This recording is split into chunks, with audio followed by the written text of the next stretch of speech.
Hi hello ನಮಸ್ಕಾರ, ಗೋಕುಲ ಬ್ಲಾಗ್ಗೆ ಸ್ವಾಗತ. ತುಂಬ ದಿನಗಳಾಯಿತು ವಿಡಿಯೋ ಮಾಡಲಿಕ್ಕಾಗಿಲ್ಲ. ನಮ್ಮ ಏರಿಯಾದಲ್ಲಿರೋ ಮಕ್ಕಳೆಲ್ಲ ಬಂದು ಕೇಳ್ತಿದ್ರು, ಅಕ್ಕ ಯಾಕೆ ವಿಡಿಯೋ ಮಾಡ್ತಿಲ್ಲ ಅಂತೇಳಿ. ನಮ್ಮ ಮನೆ ಕೆಲಸ ನಡೆದಿತ್ತು ಅಂತ ಹೇಳಿದ್ದೆ ಅಲ್ವಾ, ಹಂಗಾಗಿ ವಿಡಿಯೋ ಮಾಡಲಿಕ್ಕೆ ಆಗಿಲ್ಲ.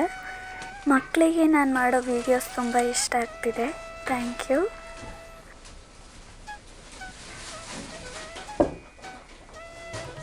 ಮನೆ ಕೆಲಸ ಎಲ್ಲ ನಡೆಯೋದ್ರಿಂದ ಡಸ್ಟ್ ಅಲರ್ಜಿ ಆಗಿಬಿಟ್ಟಿತ್ತು.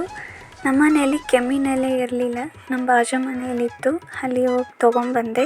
ಇದಕ್ಕೆ ದೊಡ್ಡಪತ್ರೆ ಅಂತ ಕರೀತಾರಂತೆ, ನಮ್ಮ ಕಡೆ ಎಲ್ಲ ಕೆಮ್ಮಿನೆಲೆ ಅಂತೇಳಿ ಕರೆಯೋದು. ನಮ್ಮ ಮನೆಯಲ್ಲಿ ಜ್ಯೂಸರ್ ತರಿಸಿದ್ವಿ. ಇದು ಬಜಾಜ್ ಜ್ಯೂಸರ್ ಮಿಕ್ಸರ್ ಗ್ರೈಂಡರ್. ಇದು ಜ್ಯೂಸ್ ಮಾಡಲಿಕ್ಕೆ ತುಂಬ ಈಸಿ, ಹಾಗೆ ಕ್ಲೀನ್ ಮಾಡಲಿಕ್ಕೂ ತುಂಬ ಈಸಿನೇ. ಬೇರೆ ಮಿಕ್ಸಿಯಲ್ಲಿ ಆದರೆ ಸೋಸಬೇಕಾಗುತ್ತೆ. ಇದು ಯಾಕೆ ಹೇಳ್ತಿರೋದು ಅಂದರೆ ನಿಮಗೂ ಯೂಸ್ ಆಗ್ಬಹುದೇನೋ ಅಂತೇಳಿ ಹೇಳಿದ್ದೆ ಅಷ್ಟೇ.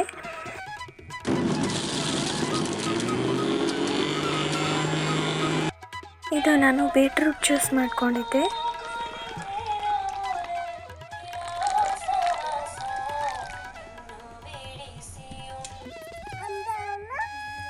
ನಮ್ಮ ಮನೆ ಹತ್ರ ಒಂದು ಮಗು ಬರುತ್ತೆ, ಅದು ಅತ್ತಿ ಅಂದಾಗೆಲ್ಲ ನನಗೆ ತುಂಬ ಖುಷಿ ಆಗುತ್ತೆ. ಮಕ್ಕಳು ತೊದಲು ಮಾತಾಡುವಾಗ ತುಂಬ ಚೆನ್ನಾಗಿ ಅನಿಸುತ್ತೆ ಅಲ್ವಾ.